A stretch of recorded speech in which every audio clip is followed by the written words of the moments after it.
true horror stories. There's someone inside my closet. You ever feel like someone's watching you, even when you're alone in your room? What if you heard a whisper coming from your closet?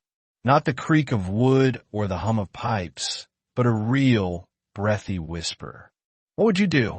Tonight's story is a true horror account that starts in the most ordinary place, a quiet bedroom, but ends in a nightmare you'll wish you never heard. This is the terrifying tale of what was hiding inside the closet. I was 12 when it started. Back then, nothing ever really scared me. I loved horror movies, pranked my little sister, and even snuck out at night just to prove how brave I was. But bravery is cheap when the thing you're up against knows your name. It began on a Sunday night. The air thick with summer heat, the kind that clings to your skin and makes sleep feel impossible. I tossed in bed, eyes fixed on the lazy ceiling fan above. My room was dimly lit by the night light near my door. I never used to need one, but after my parents' divorce, everything started to feel a little more fragile. That night, I noticed something different. The closet door, always shut, was slightly ajar. Just a crack. I remember staring at that thin slit of darkness for a few minutes. I even got up, annoyed at myself for caring. I shut it tight, clicked the latch, and crawled back into bed. Simple. Done. But around 2:17 a.m., I'll never forget the exact time, I woke up again. My throat was dry. I blinked slowly, then froze. The closet door was open again. Why this time?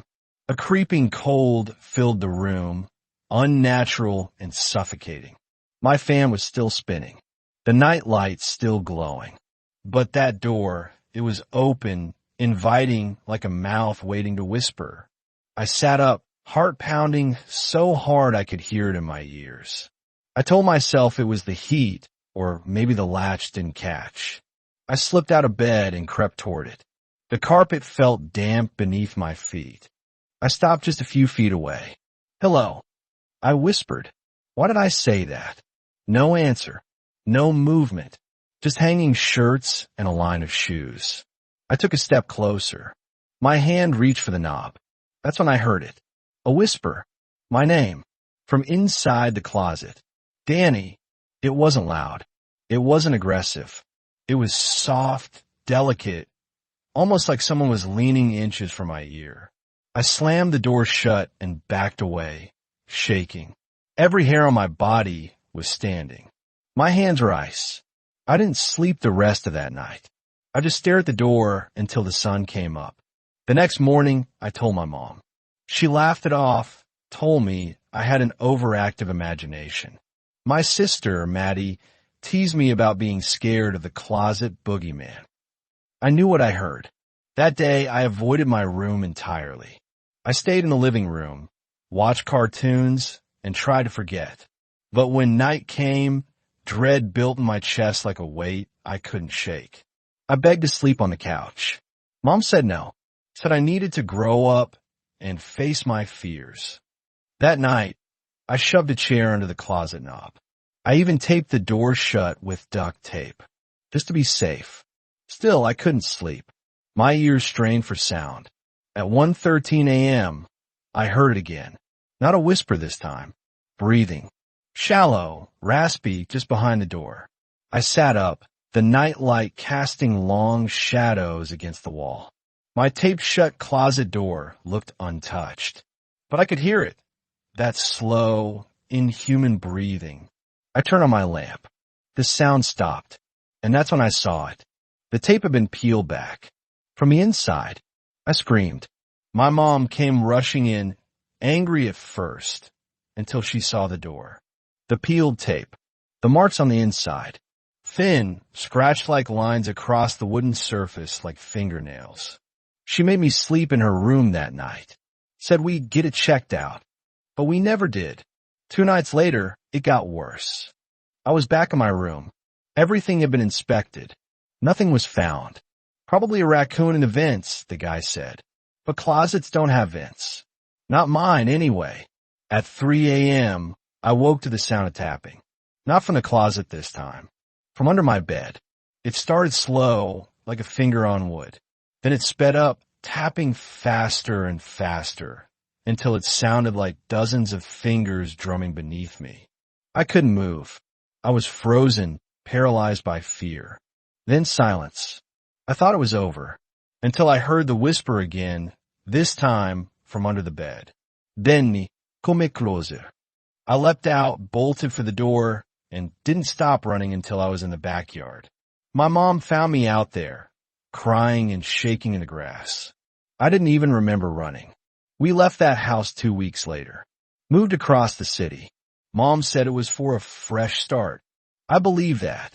Until the third night in our new home. The room was smaller, cleaner. No closet this time, just a wardrobe. I felt safer.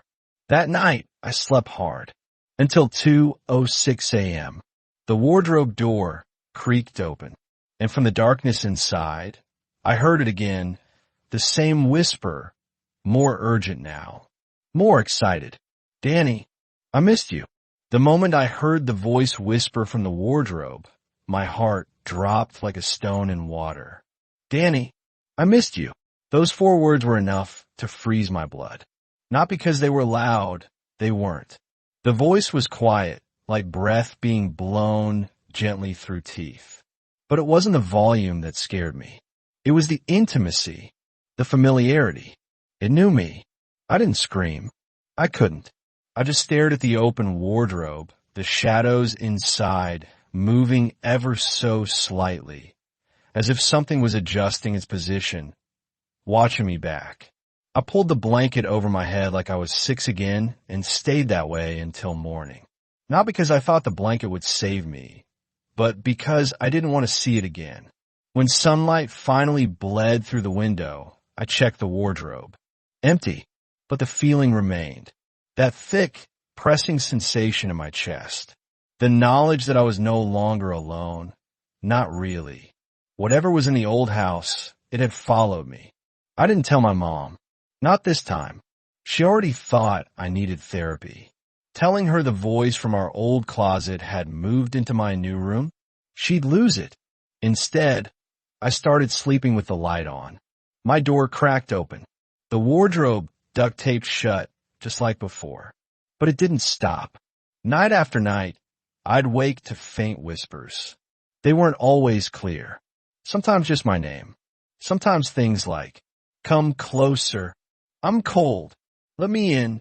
And once, just once, I swear it said, "Let's switch places."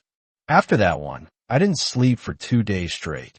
I started seeing shadows out of the corners of my eyes, tall, lanky shapes that disappeared when I turned my head. I told myself it was sleep deprivation. But one night, my sister Maddie burst into my room, wide-eyed and pale. "You called me," she said, out of breath. "You said to come here. You were whispering my name through the vent." I shook my head. "Maddie, I didn't." "I heard it," she snapped. "It was your voice, but it didn't sound right. It sounded older, scratchy." She refused to sleep alone after that. That's when I knew it wasn't just me. Something was pretending to be me now. Over the next week, things got worse. Objects would move on their own, small at first. My shoes wouldn't be where I left them. My school books would end up in the kitchen. Once, my phone vanished for hours before turning up in the fridge. But the worst moment was during dinner. My mom was chopping vegetables while Maddie and I sat at the table. We were tense, barely speaking. That's when we heard it. A voice, my voice, called from upstairs. "Mom." She looked at me, confused. "What?" I didn't say anything. We all froze. Again it called. "Mom, I need help." This time it sounded like I was crying. But I was sitting right there. Maddie started crying. My mom dropped the knife and ran upstairs. We followed, terrified. My room was empty. The wardrobe was wide open. But no one was inside. Except, written on the inside wall, in jagged black marker, were the words, "Danny is mine." My mom lost it. We left the house that night and stayed in a hotel. The police were called.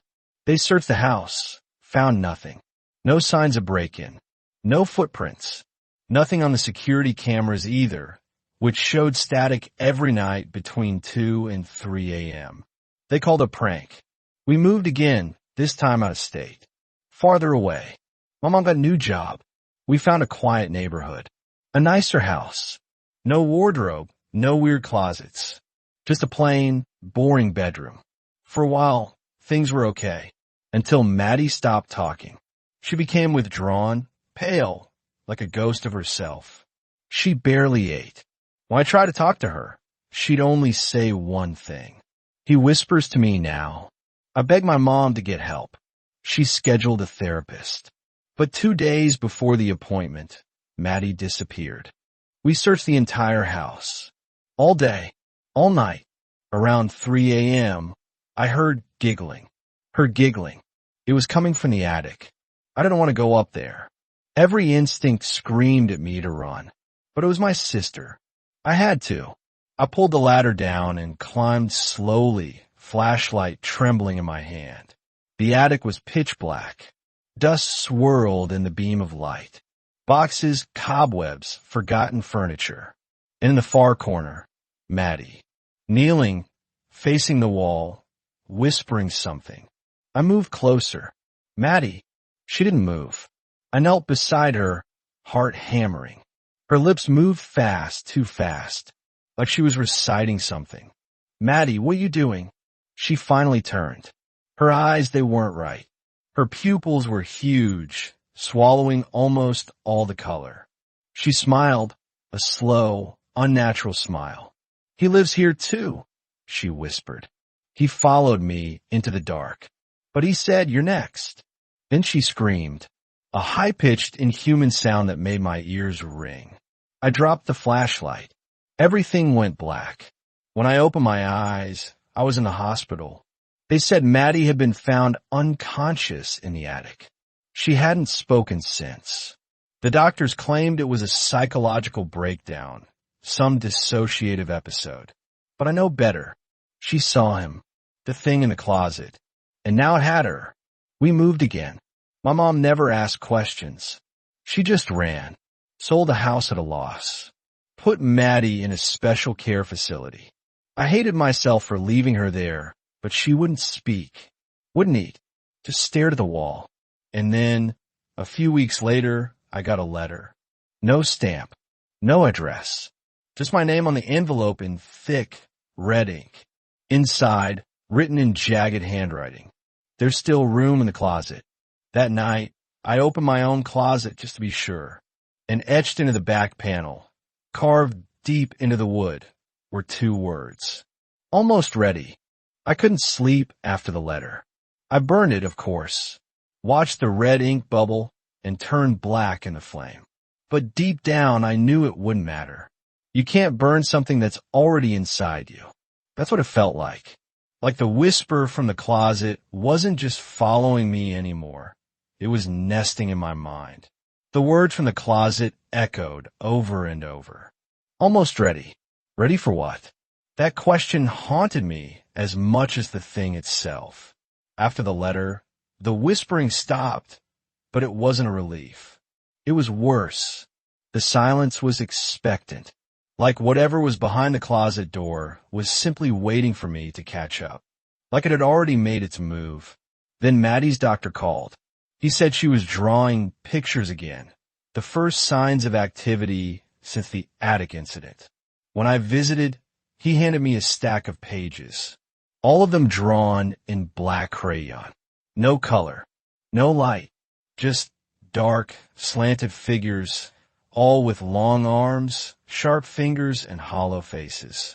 And in the center of every picture was a closet, sometimes open, sometimes sealed with chains, sometimes dripping what looked like tar. And always, standing just outside it, was a boy. Me. One of the last pages had only 3 words scribbled in bold, jagged letters. He wears you. I didn't understand what it meant at first. I thought maybe she was trying to say the thing was copying me, pretending to be me, like it had when it whispered to my mom. But the more I thought about it, the more the words twisted in my head. He wears you, like a coat, like skin, I started seeing reflections that weren't mine. Not in the mirror. I stopped trusting those weeks ago. But in windows. In the glossy black screen of my phone before it turned on. I catch glimpses, just for a second, of myself smiling when I wasn't. Sometimes my own voice echoed back at me when I spoke. Off by half a second. Like an old recording played just behind the real thing. I couldn't tell anyone. Who would believe me? Even my mom had reached her limit.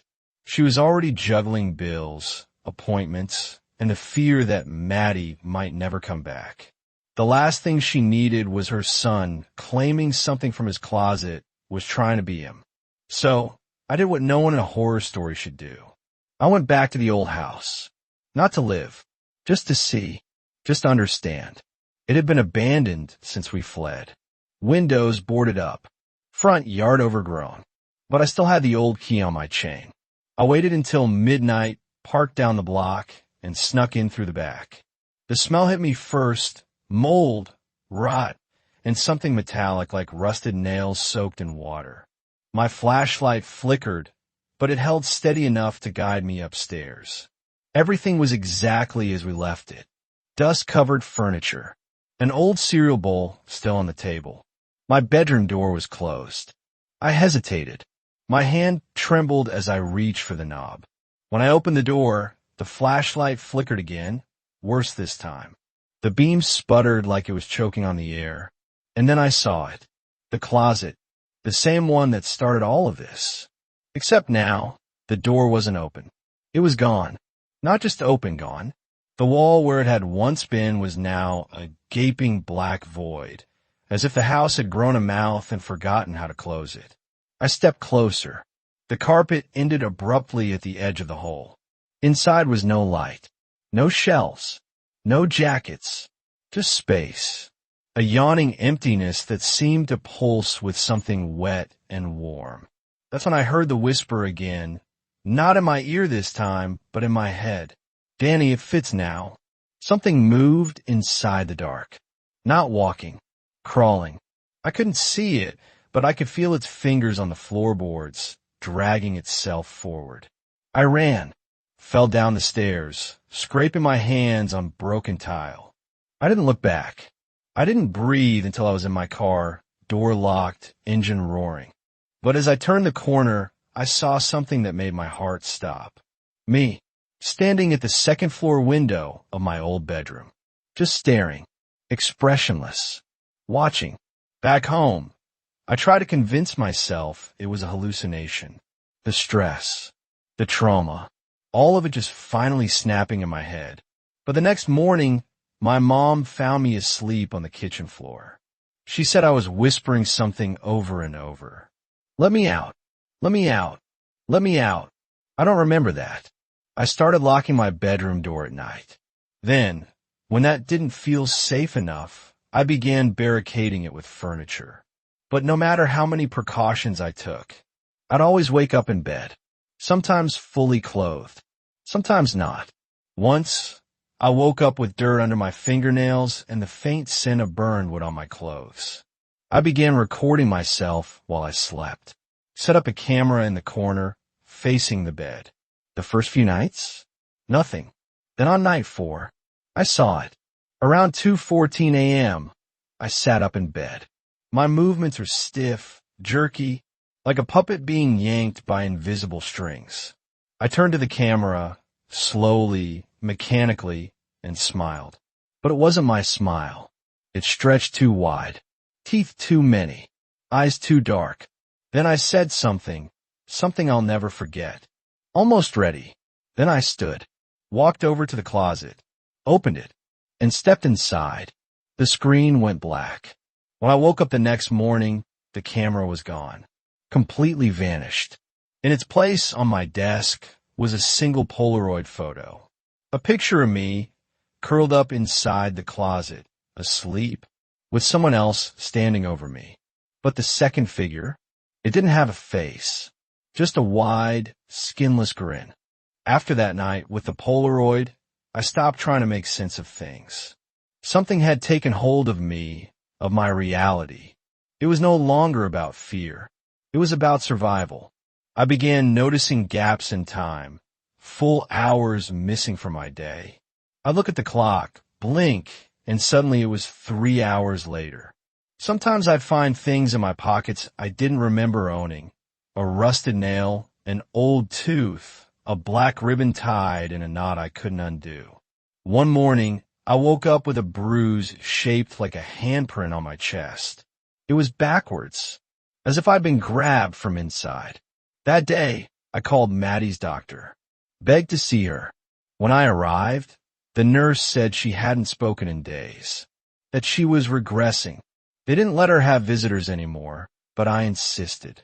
I needed to talk to her, to understand, before I lost myself completely. The room was dim when I entered. Her back was to me, sitting cross-legged in the corner, head tilted toward the ceiling like she was listening to something far away. I said her name softly. Maddie. She didn't respond at first, but when I stepped closer, her voice cracked the silence. You're not my brother. I froze. What? You look like him, she said slowly, but you're not him. I know what he smells like. You don't smell like Danny anymore. Her head turned slightly, and I saw her eyes, wide and haunted. He's still inside, screaming, but his skin walks without him now. Then she screamed, loud, piercing. Orderlies rushed in and dragged me out. They thought I'd triggered a trauma episode, but I knew the truth. She saw it in me. Whatever lived in my closet, it was inside me now. That night, I locked every door and window, taped my closet shut, drew salt lines across the floor like some cheap ghost hunting show suggested. And then, I stared at the mirror. I studied every part of my face, waiting to see the cracks, waiting to spot the moment the mask slipped. And that's when it blinked. I hadn't blinked. I was sure of it, but the reflection did. I stumbled back, heart racing.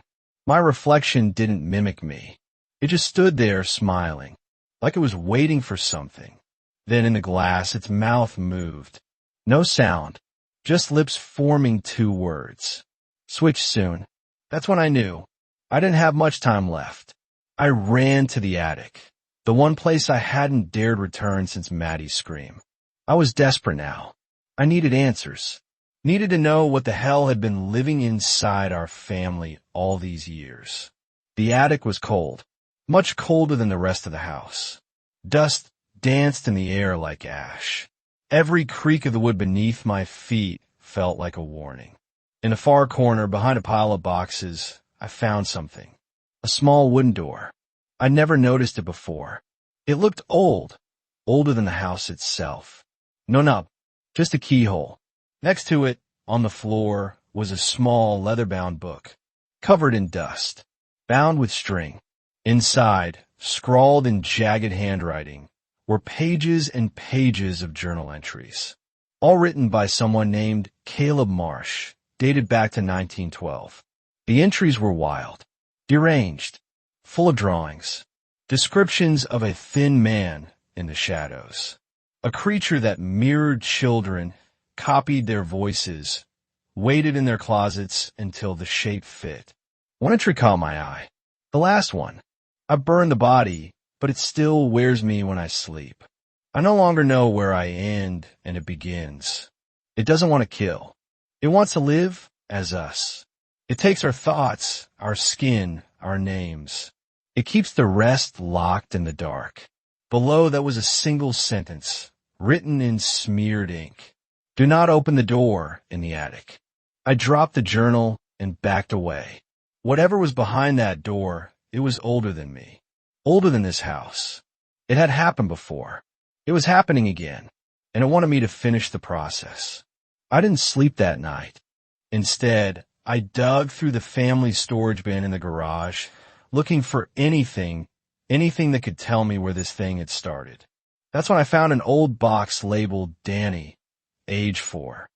Inside were pictures, toys, drawings I'd made as a kid, and near the bottom, a home video DVD. No label. I popped it into my laptop. Static at first. Then footage of me, 4 years old, in a smaller bedroom, laughing, playing. My dad behind the camera, narrating. That part was normal. Until nighttime came. The video cut to me in bed, crying, saying something over and over. I don't want to switch. I don't want to switch. My mom entered the room, comforting me. There's no such thing as a skin man, honey. It's just a dream. But I shook my head in the video. He said I'm the soft one. He said I peel easy. My parents exchanged a glance. The camera cut out. The next morning, I had bite marks on my shoulder. Human. Deep. Like someone had tried to chew their way in. I couldn't take it anymore. So I went back to the attic. Back to the door. This time I brought a crowbar. With trembling hands, I wedged it into the frame and pulled until the wood cracked. The door fell forward into darkness. A rush of rotten wind hit my face. Vet. Foul. Ancient. Inside a staircase. Descending into something far deeper than the size of the attic should allow. I hesitated. Then I heard it. A child's voice. Faint. Hoarse. Danny, help me. It was me. Or the part of me that had been left behind. I descended. Each step creaked like a scream. The darkness swallowed the light of my phone flashlight within seconds. But I kept going. The hallway below was lined with mirrors. Warped, cracked glass stretching endlessly down both sides. And in every reflection, I was different. Some of me looked older. Some were bleeding. One had no eyes. One was laughing. And one wasn't moving at all. Then at the very end, I saw it. A door. Familiar. Cheap wooden closet door, like the one in my childhood room. It opened on its own. Inside was a figure. Thin. Tall. Wearing my skin like a coat that didn't quite fit. Its smile split open slowly. Ready now, it whispered. You came willingly. I screamed and turned to run. But the hallway was gone. The mirrors shattered all at once, and the world around me became nothing but dark. And then I woke up in my bed. Same room, same ceiling, same smell of salt and duct tape. I sat up slowly, breathing hard. Was it a dream? Then I saw the Polaroid on my pillow. A new one. This time it was me, asleep, but smiling in my sleep. And underneath, written in black marker. Now we're both wearing it. I didn't sleep after that final Polaroid. I didn't speak. I didn't eat. I just stared at it. My sleeping body, smiling, content, like it knew something I didn't. But I was awake, wasn't I? If I was the real Danny, then who was the one smiling in the photo? That's when I realized the most horrifying truth of all. I don't know when I switched. I tried retracing everything. The attic, the hallway of mirrors, the black void behind the closet. But it was all fractured. Every memory felt like it had been rewritten. Like someone had taken a red pen to my brain and scribbled over what used to be me. I didn't know if I was still human. My mom started noticing something was off. She said my eyes looked too calm. She said I barely blinked anymore. That I stood in doorways at night and just stared into a room. I didn't remember doing any of it. But she began locking her door. She stopped leaving me alone with Maddie when she visited. And one night, I heard her whisper on the phone, "He's not my son anymore. I don't know what he is." That hurt more than I expected. But the thing inside me, it didn't flinch. It just smiled. A week passed. Then another. One night, I noticed something strange on the hallway wall. Small scratch marks around the light switch. For lines. Deep. Sharp. I checked the living room. More of them. Kitchen cabinets. Bathroom mirror. Even on the floor beneath my bed.